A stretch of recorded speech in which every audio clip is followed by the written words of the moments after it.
Hello everyone, it's me again, Daniel Uy, your marketing professional here at Toyota. So today's vlog natin, ito nasa likod natin na silver. So ito nakaraan na vlog na natin So the 2024 Toyota Hi-Ace Commuter Deluxe. So yun po yung higher version ng the content. So manual transmission lang po yung unit natin na ito. So yung automatic transmission na makikita natin susunod is a GL Grandia Tourer SG na. Okay? So manual transmission lang ito ha. Then ang presyo niya ngayon is 1,758,000 if I am not mistaken. Nag-price increase ulit. And dalawa lang ang kulay niya, white and silver. So wala tayong actual na white dito. Pero usually yung kulay ng puti niya is ganito lang naman. Ayan. Ayan yung kulay niya. So dito ikutan na natin para mabigyan na natin ng details yung sasakyan na to. Ikot ko lang. So yan. So yan yung main uso na part. So nakabukas naman siya. Buksan lang natin yung kanyang hood. So nasan ba yung kanyang hood? Baka mabangga ako to. So buksan natin ng ganyan. Makabalik talaga. Ito ay sa gas. Ito yung sa hood. Baliktad. Ito pa rin sa hood. Pero nakabukas na eh. Ano napansin? Let's check. Nakabukas na nga. So this is a 2.8 engine unit. And na-drive ko na rin to nung nag-deliver ako sa Kamiling, Tarlac. Masarap niyang i-drive. Grabe. Ang smooth niya. So medyo mabigat yung kanyang hood. So hindi ko na mabitawan yung sa compound. Hindi ko ma-hook. Okay. So ang advantage ng sasakyan na ito, hindi siya kagaya ng isa na yon na nasa ilalim yung engine. Ito nasa harap na. So when it comes to safety, pag nabangga yung front part nito versus yon, syempre mayroon pang crumple zone na madudurog bago siya lumagpas sa part na to. Yan yung part na yan. So madudurog muna yung harap bago pumasok yung bangga doon sa driver side tsaka sa passenger side. Dito naman sa part na to, of course depende sa purpose nyo lang basag kagad to yung part na yan.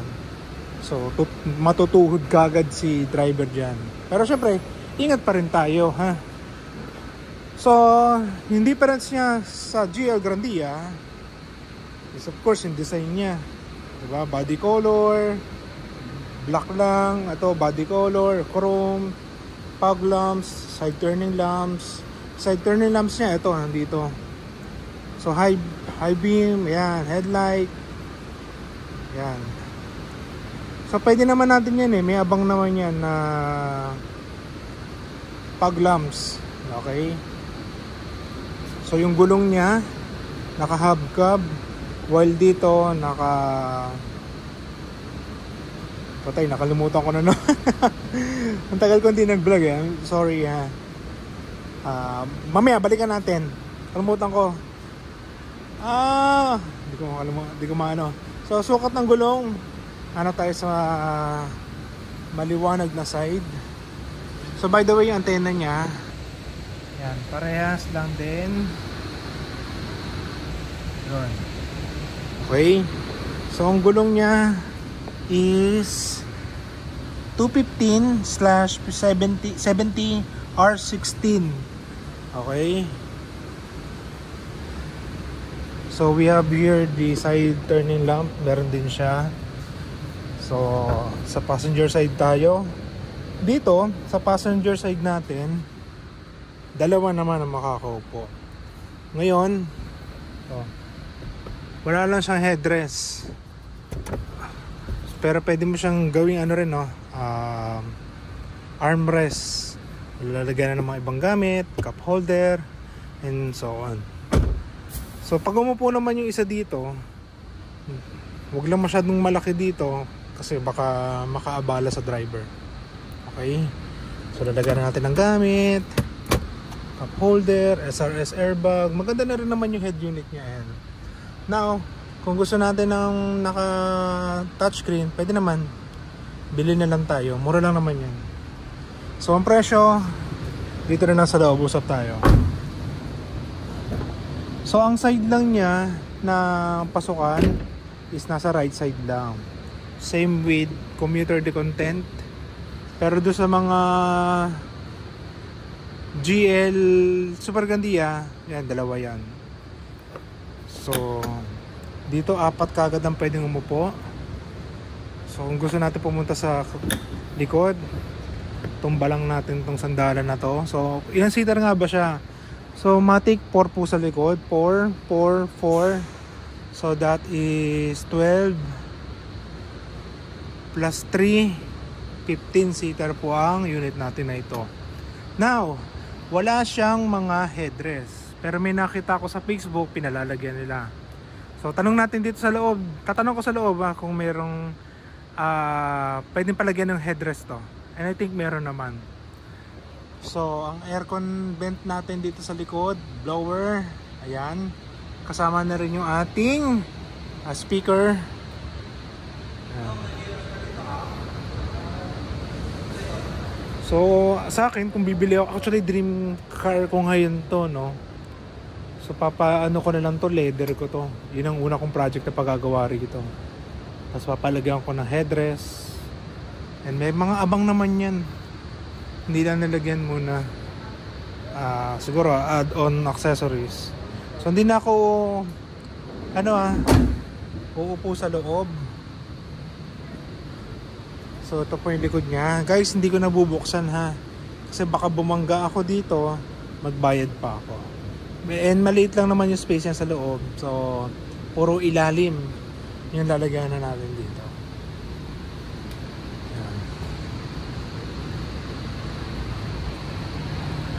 Sana tumaas yung value ng aking cryptocurrency para nang sa ganoon makabili tayo nito.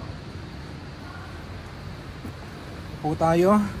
So here's the control for our ang baba mirrors, ang baba. Ano yung adjust lang natin. Ito lever. So tinaasan ko siya. Ano dito ba yung susi? Wala. Hindi nila,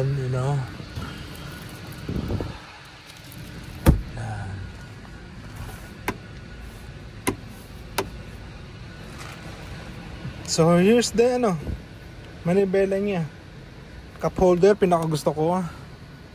So hindi na natin pwedeng i-move to. Baka masira natin yung parang hydraulic na sa loob. Yan. Sarap drive to. Very, hindi kayo mabibitin dito. Ayan. So very regular lang tong side na to. Ito lang ang may airbag. Driver tsaka yung passenger sa passenger side. Pero yung likod na, ugaliin na lang na side mirror tuloy. Mag seat belt. Okay? Ayan. If you're planning to buy brand new Toyota cars, you may contact me at 09310-481024. Ayan, so Viber ready na rin po yan. And you can add me in my Facebook account, Daniel Uy. And don't forget to like and subscribe my YouTube channel, Dane TV. Okay? So I hope to see you soon here in our dealership sa Toyota at para ilabas yung ating sasakyan. Okay? So see you. Bye!